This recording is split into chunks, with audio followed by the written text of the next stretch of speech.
Fire is not a substance that exists on its own in the way water, stone, or air exist.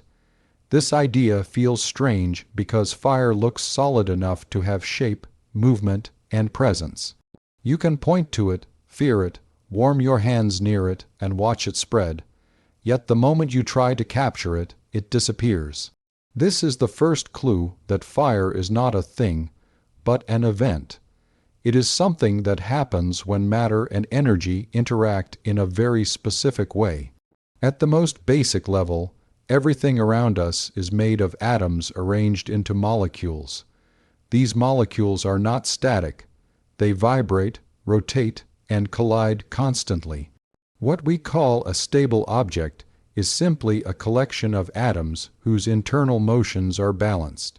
Wood, paper, gasoline, or fabric appear calm and quiet, but inside them energy is already stored in the bonds that hold their atoms together. Fire begins when that balance is disturbed enough for those bonds to break and reform into new ones. To understand why fire is a process, imagine tearing apart and rebuilding structures made of tiny magnetic blocks. Some arrangements are loose and unstable, others are tight and comfortable. Nature strongly favors arrangements that are more stable, meaning they require less energy to maintain. Many everyday materials are locked in arrangements that are stable enough to persist at room temperature, but not the most stable arrangements possible. They are like a stretched spring waiting for a chance to relax. Heat provides that chance. When a material is heated, its molecules vibrate more violently. With enough vibration, some molecular bonds snap. Once they do, atoms become free to interact with oxygen in the surrounding air. Oxygen plays a crucial role, not because it is fuel, but because it is exceptionally good at forming strong bonds. When oxygen atoms combine with carbon or hydrogen, the resulting molecules, such as carbon dioxide and water, are more stable than the original structures. The moment these new bonds form, energy is released. That release is what we see as fire. The flame is not the material itself, but the visible evidence of energy escaping during a rapid rearrangement of atoms. If oxygen were removed, the process would stop instantly. No oxygen, no reaction, no fire. This is why flames suffocate when covered, and why fire behaves differently in thin air or enclosed spaces. Calling fire a substance hides this reality. It makes it seem like fire is an entity that attacks and consumes matter. In truth, fire is the matter itself transforming. The atoms of the burning object are not vanishing.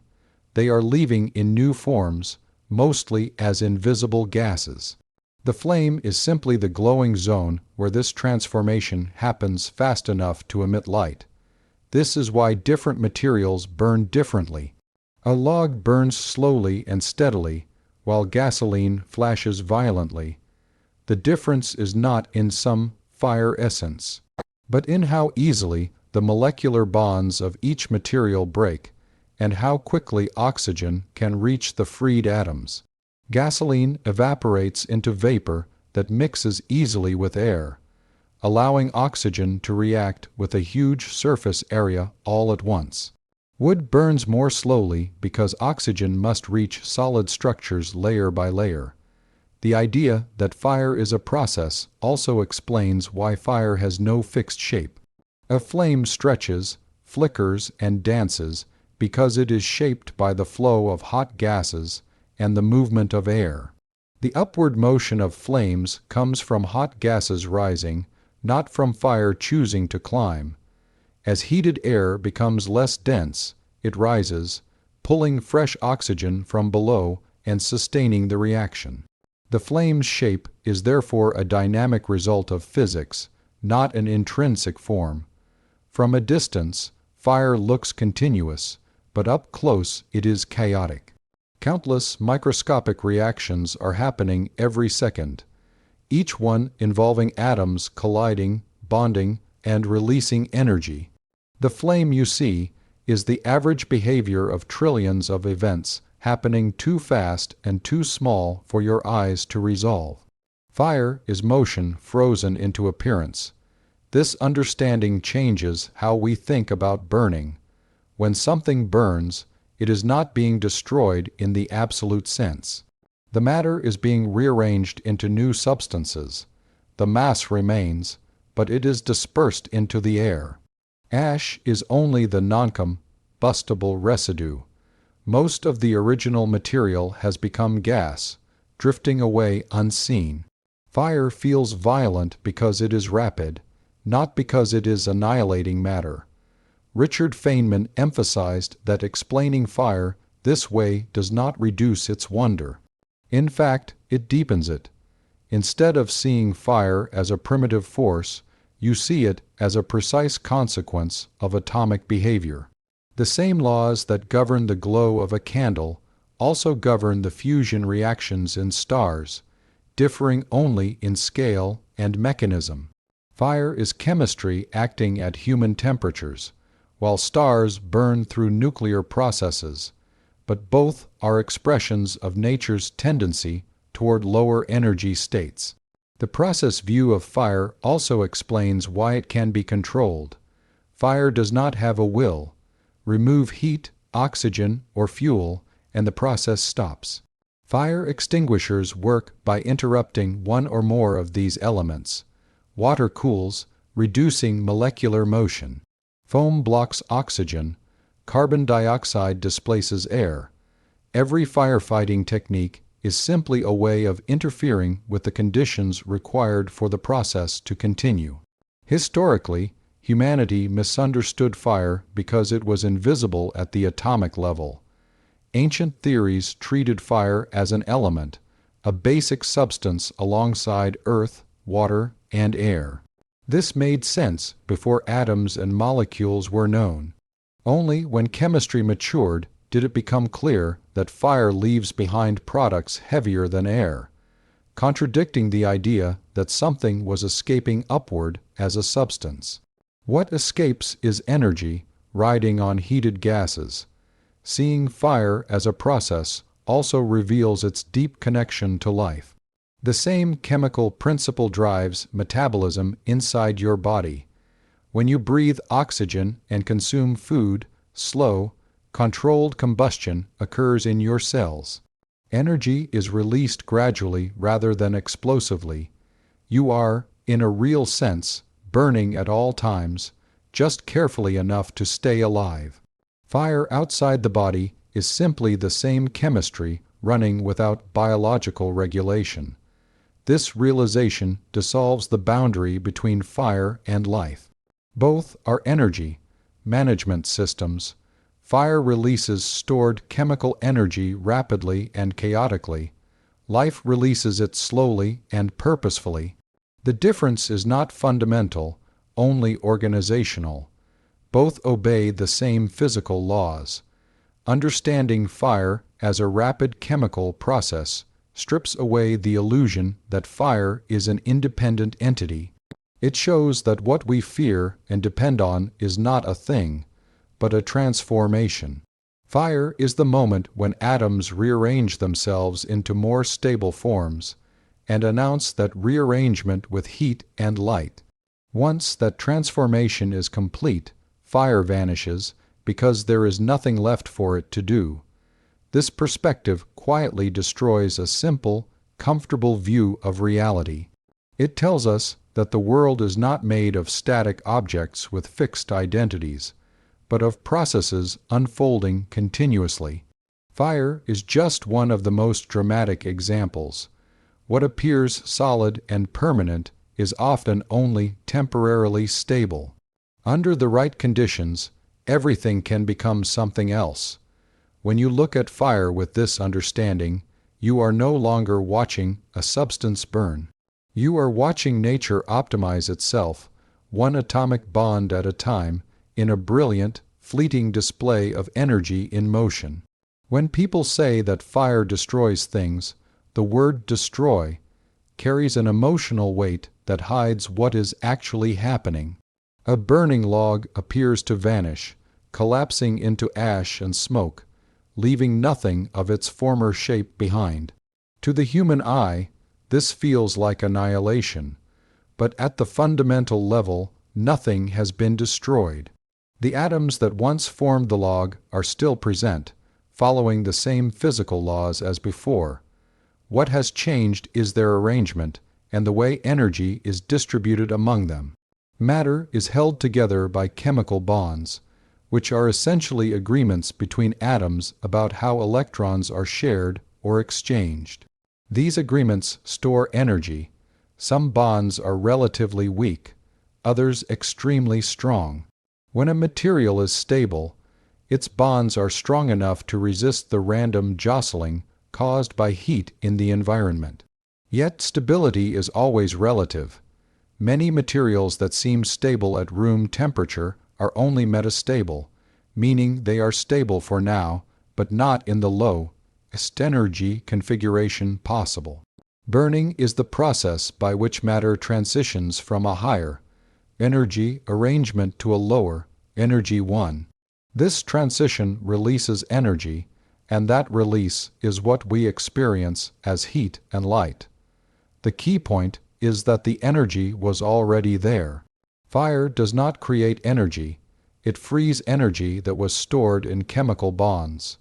In this sense, burning is not destruction, but rearrangement plus energy release. Consider wood. Wood is built primarily from cellulose and lignin, long chains of carbon, hydrogen, and oxygen atoms assembled by plants through photosynthesis.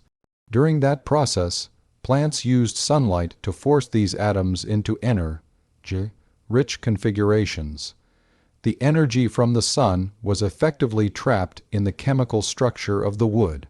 When wood burns, it is not losing energy, it is giving back energy that was borrowed long ago. As heat is applied, molecular vibrations increase until bonds begin to break. Once broken, atoms are free to form new bonds, most notably with oxygen. These new bonds are stronger and more stable. Because they require less energy to exist, the excess energy is released. That release happens extremely fast in a flame, producing high temperatures and visible light. What feels like destruction is actually the universe settling into a more economical state. The shape of the object is lost because shape depends on the specific arrangement of atoms in solid structures. Once those structures are broken and atoms become gases, the form dissolves. But dissolution is not annihilation.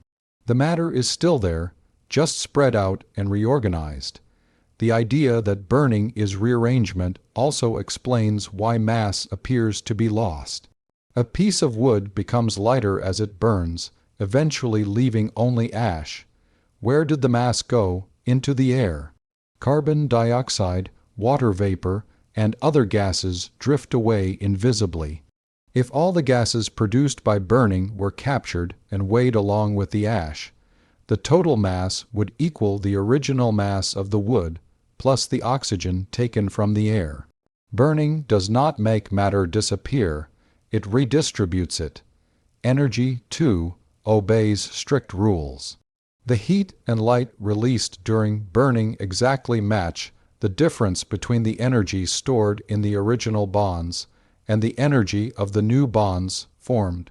This is not a coincidence, but a requirement of the conservation of energy.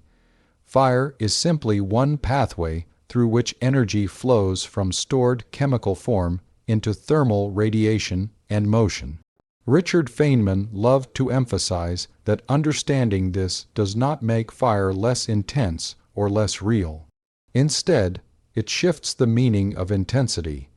The violence of fire comes from the speed of energy release, not from the amount of energy involved. The same amount of energy can be released slowly, as in metabolism, or explosively, as in combustion. The laws are identical, only the rate differs. This insight connects fire directly to everyday life. When you eat food, Your body breaks chemical bonds and forms new ones with oxygen in a controlled way. The energy released keeps you warm, powers your muscles, and fuels your thoughts. You are not fundamentally different from a flame. You are a slow, carefully regulated fire. The difference is that biological systems channel energy into useful work instead of letting it escape chaotically as heat and light. The rearrangement view also explains why fire can be both useful and dangerous. Because it releases energy quickly, it can be harnessed to cook food, smelt metals, and generate electricity. But if uncontrolled, the same rapid release overwhelms structures not designed to handle it. Buildings collapse not because fire has a destructive will, but because the materials within them undergo chemical rearrangements faster than the structure can adapt. On a deeper level, fire illustrates a universal principle. Systems tend to move towards states of lower energy and higher entropy. Burning increases entropy by dispersing matter and energy into the surroundings. The organized structure of a log becomes dispersed gases and heat spread into the environment. From a human perspective, this looks like loss. From the universe's perspective, it is progress toward equilibrium. This perspective quietly dismantles the idea that fire is a special force separate from the rest of physics.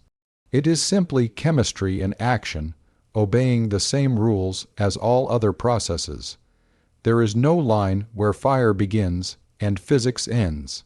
Every flicker of a flame is an expression of quantum mechanics, thermodynamics, and electromagnetism working together.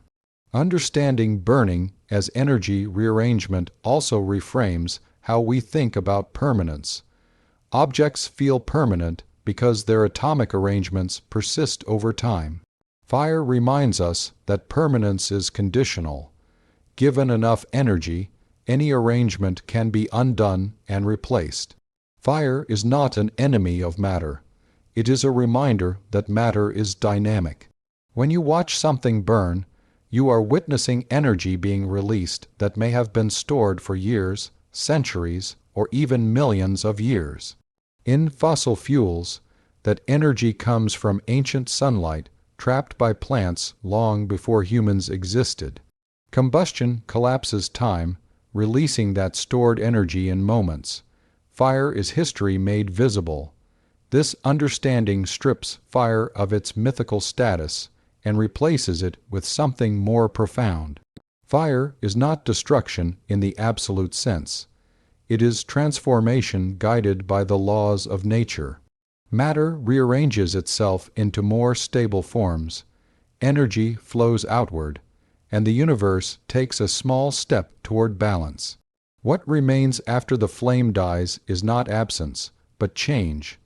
The atoms are still part of the world, the energy has moved on, and the process is complete. Fire ends not because it has destroyed everything, but because there is no more rearrangement left to perform.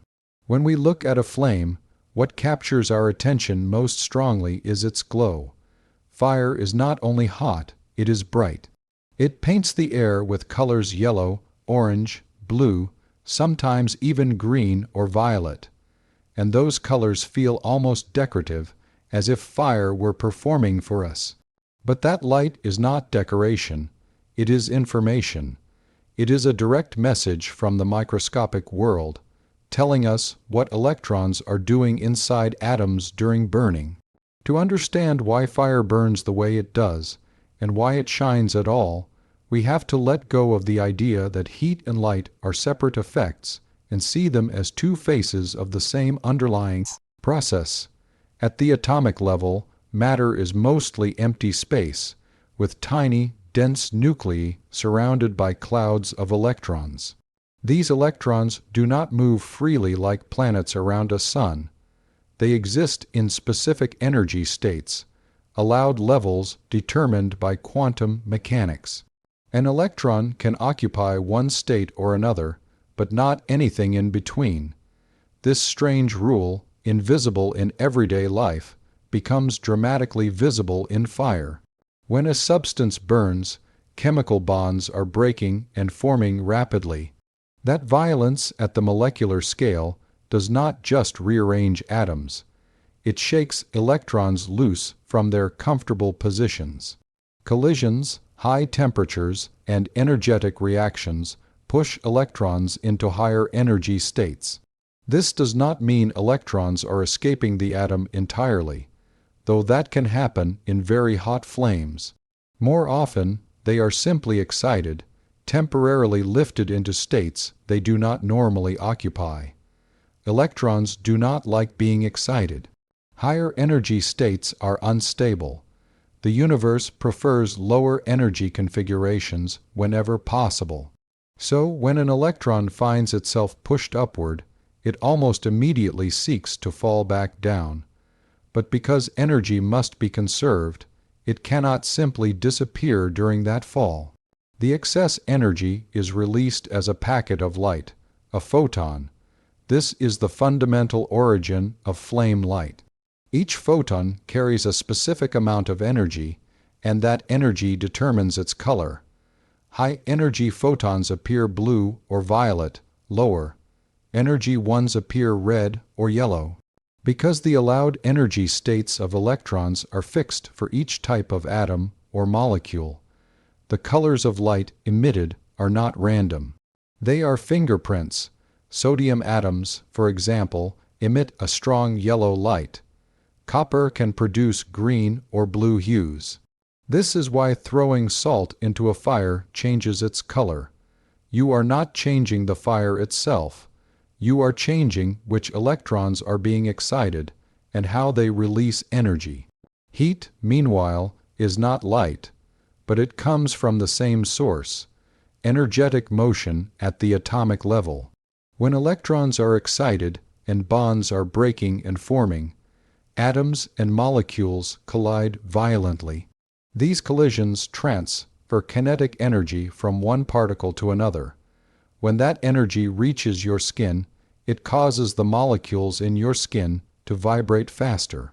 Your nerves interpret that increased vibration as heat, and if it is intense enough, as pain. The crucial point is that heat and light are not added extras. They are the only ways energy can leave the burning system. Chemical reactions release energy because the products are more stable than the reactants. That excess energy must go somewhere. Some of it becomes random motion of particles, which we experience as heat. Some of it becomes organized electromagnetic radiation, which we see as light. Fire is bright because electrons are acting as tiny antennas, broadcasting energy outward as photons. This understanding collapses the idea that fire is fundamentally different from other glowing things. A light bulb filament glows for the same basic reason. Electrons are excited by energy input and release photons as they return to lower energy states. The difference is that in a light bulb, the energy comes from electricity and the process is controlled. In a flame, the energy comes from chemical reactions and the process is chaotic. The color of a flame tells a detailed story about what is happening inside it. A blue flame, like that of a gas stove, indicates that combustion is relatively complete and hot. The blue color comes mainly from excited molecular fragments, such as CH radicals, emitting light at specific energies. A yellow candle flame, by contrast, is cooler and less complete. Its yellow glow comes from tiny particles of carbon heated until they glow like miniature embers. These particles are not glowing because of electronic transitions alone, but because they are hot enough to emit thermal radiation. This distinction reveals something subtle but profound. Not all flame light comes from the same mechanism. Some of it is quantum, arising from electrons jumping between energy levels. Some of it is classical, arising from hot objects emitting a continuous spectrum of light. Fire is a hybrid phenomenon. sitting at the boundary between quantum mechanics and classical physics. That is part of what makes it so rich and visually complex. Richard Feynman often pointed out that understanding these mechanisms does not drain fire of its mystery. Instead, it multiplies it. Every flicker in a flame represents countless electrons being excited and relaxing, countless photons being born and racing away at the speed of light. The flame is not a static object, but a constantly renewed cascade of quantum events. This electron-centered view also explains why flames can exist only within certain temperature ranges. If a flame is too cool, electrons are not excited enough to emit visible light, and the fire may be invisible or faint. If it is extremely hot, electrons may be stripped entirely from atoms, creating plasma rather than ordinary fire.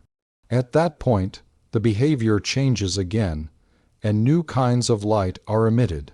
Fire, as we normally experience it, occupies a narrow window of energy where chemical reactions and electronic transitions overlap. The role of electrons in fire connects combustion to the deeper structure of reality. Chemical bonds themselves exist because of electrons.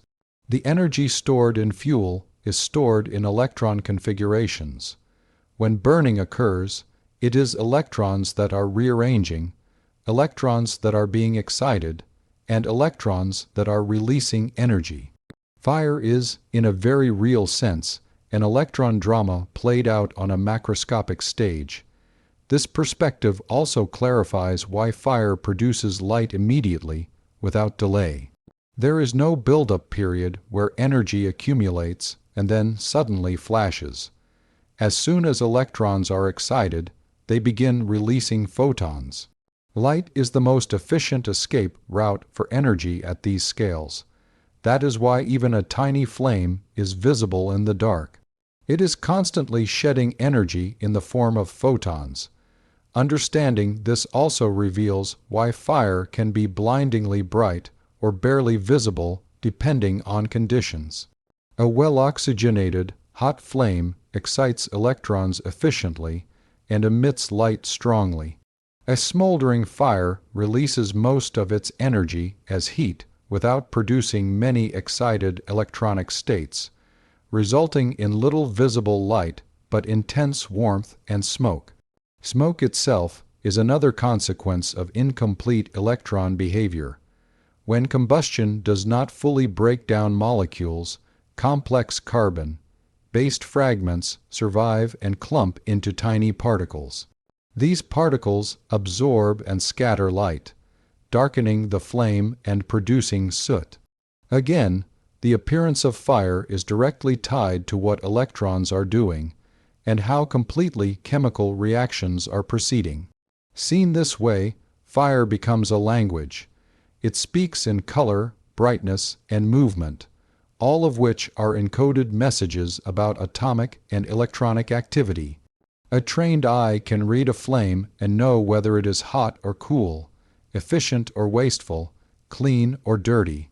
This is not intuition, it is physics made visible. The deeper implication is unsettling in a beautiful way. The light from a flame is not just illumination. It is evidence that reality at its core is quantized. If electrons could exist at any energy level, fire would glow smoothly and indistinctly. Instead, it glows in specific colors because the universe is built on discrete steps. Fire is one of the most accessible demonstrations of quantum mechanics available to human senses. When you warm your hands by a fire, you are feeling the chaotic side of energy release. When you watch the flame dance and glow, you are seeing the orderly side, governed by precise quantum rules. Both arise from the same source, electrons responding to changes in their energy environment. This realization reshapes the question, why does fire burn? Fire burns because electrons are being forced into unstable states and then rushing back down, releasing energy as they do so. Heat and light are not side effects. They are the entire point of the process. Without them, there would be no burning, only silent rearrangement. Once you see this, fire stops being just a tool or a threat. It becomes a window. It allows you to watch the invisible workings of atoms in real time. Every flame is a performance of quantum mechanics made large enough for human eyes to see. And in that sense, fire does not just burn material. It burns away the illusion that the microscopic world is separate from our everyday experience. Most people grow up believing that oxygen is the fuel of fire. We hear phrases like fire needs oxygen, and over time the language quietly turns oxygen into the star of the show, as if it were the thing being consumed. This belief feels natural because when oxygen is removed, fire dies. But this intuition is misleading. Oxygen is not the fuel. Oxygen is the partner. Understanding this difference changes the entire way fire makes sense and reveals why combustion behaves the way it does. Fuel is something that carries stored chemical energy in bonds that can be released. Wood, coal, oil, gasoline, paper, and natural gas all fit this description. Oxygen does not. Oxygen by itself does not release energy under normal conditions. In fact, oxygen is already in a relatively low energy, stable state. That stability is precisely why it is so reactive. Oxygen is excellent at forming strong bonds with many other elements, especially carbon and hydrogen. When those bonds form, energy is released not because oxygen is burning, but because the fuel is dropping to a lower energy configuration. The role of oxygen becomes clearer when we imagine a fire in slow motion. A piece of wood is heated. Its molecules vibrate until some bonds break. At that point, fragments of carbon and hydrogen are exposed. These fragments are highly reactive, like open hands looking for something to grab. Oxygen molecules in the air collide with them and snap into place, forming new compounds such as carbon dioxide and water. The snap is energetic. Energy rushes outward as heat and light. If oxygen were the fuel, removing the fuel would mean removing oxygen. But we know that without wood, gasoline, or gas, oxygen does nothing dramatic. A room full of oxygen at room temperature does not burst into flames. It sits quietly. It only becomes dangerous when paired with fuel, because it accelerates the release of energy stored elsewhere. Oxygen is an enabler, not a source. This distinction explains why fire behaves so differently in oxygen-rich environments. In pure oxygen, materials that normally burn slowly can burn explosively. Steel wool, which barely glows in air, erupts into a shower of sparks in oxygen. The steel did not suddenly become fuel in a new way. The oxygen simply allowed the stored energy in the metal's bonds to be released much faster. Rate, not essence, is what changed. The misconception about oxygen also hides an important truth. Fire is not about consumption, but about combination. Burning is a process of joining, not destroying. Oxygen joins with fuel atoms to create new molecules. The products are more stable, and the difference in stability shows up as released energy. Fire dies when oxygen is absent because the joining cannot happen, not because something essential is being eaten up. This partner role also explains why some things burn without oxygen in the air. Certain chemical reactions carry their own oxidizers. Solid rocket fuels, for example, contain both fuel and oxidizing agents. They burn in the vacuum of space because they do not rely on atmospheric oxygen. The chemistry still follows the same principle. Atoms rearrange into more stable configurations, releasing energy. Oxygen is common, but it is not unique in its role as an oxidizer. Seeing oxygen as a partner clarifies why fire is so sensitive to airflow. A gentle breeze can make a flame burn brighter, not because it adds more fire, but because it supplies oxygen faster and removes waste gases that would otherwise smother the reaction. Too much airflow, however, can cool the fuel below ignition temperature, stopping the process. Fire lives in a balance between supply and loss, between chemical eagerness and thermal reality. The partner idea also reveals why smothering works. When you cover a fire with a lid or blanket, you are not taking away fire. You are preventing oxygen from reaching the fuel. Without that partner, the rearrangement of atoms cannot continue, and the release of energy stops. Fire is not defeated. It is starved of the conditions it needs to exist. This understanding removes any sense of intention from fire. Fire does not want oxygen. Oxygen does not seek fire. They interact because the laws of chemistry allow it, and because the resulting products are more stable. Everything else follows automatically. There is no purpose, only consequence. At a deeper level, oxygen's role reflects a universal pattern in nature. Many processes depend on partnerships between components with complementary properties. Oxygen's electronegativity makes it especially good at pulling electrons toward itself, forming strong bonds. This property makes it central to life as well as fire. The same chemistry that allows wood to burn allows your cells to extract energy from food. In both cases, oxygen serves as the final acceptor of electrons, enabling energy release. This parallel between fire and life is not poetic coincidence. It is chemical identity. Inside your body, oxygen participates in a controlled series of reactions that release energy slowly. Outside your body, oxygen participates in uncontrolled reactions that release energy quickly. The difference is regulation, not chemistry. Oxygen plays the same role in both. Understanding oxygen as a partner also explains why some materials seem fireproof. Materials like glass, stone, and many metals do not burn easily in air because their atoms are already bonded to oxygen or arranged in very stable structures. There is little energy to be gained by further combination, so no rapid reaction occurs. Fire cannot extract energy where there is little left to release. This realization reframes our relationship with oxygen. Oxygen is not the enemy that makes fires dangerous, nor is it the fuel that feeds them. It is a facilitator of transformation. It allows matter to settle into lower energy states efficiently. Without oxygen, many forms of energy release would be impossible or painfully slow.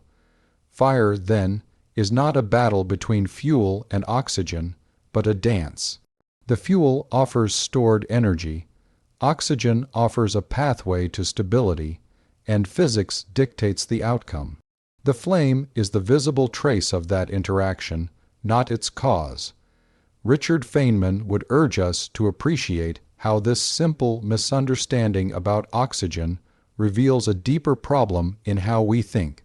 We tend to assign roles based on appearances rather than mechanisms. Oxygen feels active because fire depends on it, so we call it fuel. But nature does not care about our labels. It cares about energy, stability, and probability. Once you see oxygen correctly, fire becomes less mysterious and more elegant. It is not a hungry thing devouring air. It is a process where atoms find better partners and release the excess energy as they do so. Oxygen is essential, but not special in the way we imagine. It is simply very good at what it does. This perspective dissolves the drama without dissolving the awe. Fire remains powerful and dangerous, but its power is no longer mystical. It is the predictable outcome of atomic preferences playing out at high speed. Oxygen's role is central, but it is central as a partner, not a protagonist. And in recognizing that, you begin to see fire not as an enemy that consumes, but as a conversation between matter and energy, with oxygen acting as the translator that allows that conversation to become visible. Fire feels ancient and familiar, as if it has always been part of human life in exactly the form we know it. We light it, control it, fear it, and depend on it, often without thinking about what it truly represents. Yet when you follow fire down to its deepest level, it stops being merely a tool or a threat and becomes something far more revealing. Fire is not just a chemical reaction or a source of warmth. It is a window into how the universe handles energy, how atoms negotiate stability, and how order constantly gives way to change. At the heart of fire lies a simple but profound idea. Atoms prefer certain arrangements over others. These preferences are not emotional or intentional. They are mathematical consequences of how electrons behave around nuclei. Some atomic arrangements require more energy to maintain, others require less. When matter exists in a higher energy arrangement, it is like a compressed spring. As long as nothing disturbs it, it may remain that way for a long time. But once the conditions allow it to relax, the stored energy must be released. Fire is what that release looks like when it happens quickly. Most fuels on Earth exist because energy from elsewhere was once used to force atoms into less stable configurations. Wood exists because plants captured sunlight and used that energy to assemble carbon, hydrogen, and oxygen atoms into complex molecules. Fossil fuels exist because ancient life did the same thing millions of years ago, and geological processes preserved the result. These materials are not energetic by accident. They are energy archives, storing sunlight in chemical form. When fire occurs, that stored energy is not created. It is revealed. The flame is the moment when the universe allows that energy to escape. This escape follows strict rules. Energy does not vanish. It changes form. In a fire, chemical potential energy becomes heat, light, and motion. Heat spreads into the surrounding air and objects. Light travels outward at the speed of light. Gases expand and rise. What looks like chaos is actually energy obeying conservation laws with absolute precision. Fire reveals something unsettling about reality. Stability is temporary. The solid world we trust is held together by balances that can be tipped. A wooden table feels permanent, but it is only stable because the surrounding conditions keep its atoms locked in place. Raise the temperature, introduce oxygen, and that stability collapses. The table does not resist because it cannot. Atoms do not cling to forms. They follow energy gradients. This is why fire has always felt transformative rather than merely destructive. It turns solids into gases, darkness into light, stillness into motion. But nothing supernatural is happening. Fire is simply accelerating a direction the universe already favors, moving from concentrated energy to dispersed energy. In this sense, fire is a lesson in entropy. Entropy is often misunderstood as disorder, but more precisely, it is the spreading out of energy and matter. Fire increases entropy dramatically.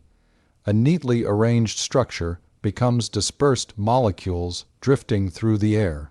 Energy that was locked in bonds spreads as heat into the environment. The universe prefers this outcome, not because it seeks disorder, but because there are far more ways for energy to be spread out than concentrated. Fire makes this preference visible. What makes fire especially powerful as a teacher is that it operates on human scales. Nuclear reactions reveal the same principles, but they are too extreme and distant to experience directly. Biological metabolism reveals them too, but so slowly that the drama is hidden. Fire sits in the middle. It is fast enough to be dramatic, slow enough to be observed, and familiar enough to feel real. When Richard Feynman spoke about fire, he emphasized that understanding it does not rob it of meaning. Instead, it connects it to everything else. The same principles that govern a candle flame govern the burning of stars, the metabolism of cells, and the cooling of the universe itself. Fire is not separate from reality. It is reality, speaking clearly. This perspective destroys a comforting illusion, the idea that energy is something added to systems from outside. In truth, energy is already everywhere, embedded in structure. Fire simply unlocks it. The universe is not powered by mysterious forces appearing out of nowhere. It runs on stored differences, waiting for opportunities to even out. Fire also teaches humility. Humans often imagine themselves as masters of fire, but in reality, we only arrange conditions and step aside. We do not command atoms to react. We merely allow them to do what they already prefer to do. When fire escapes our control, it is not rebelling. It is continuing the same process under conditions we failed to manage. There is also a deeper emotional impact to this realization. If fire is energy returning to balance, then nothing we build is truly permanent. Cities, technologies, and civilizations are arrangements of matter held together by energy constraints. Change the conditions enough, and those arrangements will also transform. Fire becomes a symbol not of destruction, but of impermanence. Yet this impermanence is not bleak. It is creative. Fire clears forests, releasing nutrients into the soil. It forges metals, reshaping matter into tools. It cooks food, making energy accessible to life. Fire does not choose what it transforms. It follows opportunity. Meaning comes from how life uses the transformation. Seen this way, fire is not an enemy of life, but a partner in its evolution. Early humans who learned to control fire gained access to concentrated energy, protection, and new ways of shaping their environment. Fire extended human capability by aligning with the universe's natural flow of energy rather than fighting it. This alignment is the deeper truth fire reveals. Progress does not come from resisting the laws of nature, but from understanding and cooperating with them.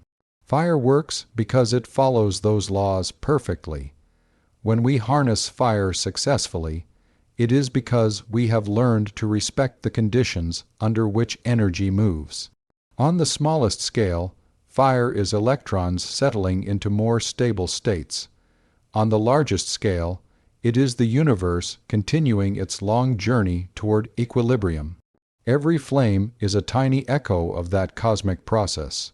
It burns briefly, releases what it must, and then fades, not because it failed, but because it succeeded. Once you see fire this way, the question, "Why does fire burn?" becomes almost poetic. Fire burns because the universe allows energy to flow, because atoms prefer stability, because stored differences cannot remain locked forever. Fire is not an exception to reality. It is a demonstration of it, and that realization quietly reshapes how everything else looks. Objects become processes paused in time. Stability becomes conditional. Change becomes inevitable. Fire does not destroy reality, it exposes it.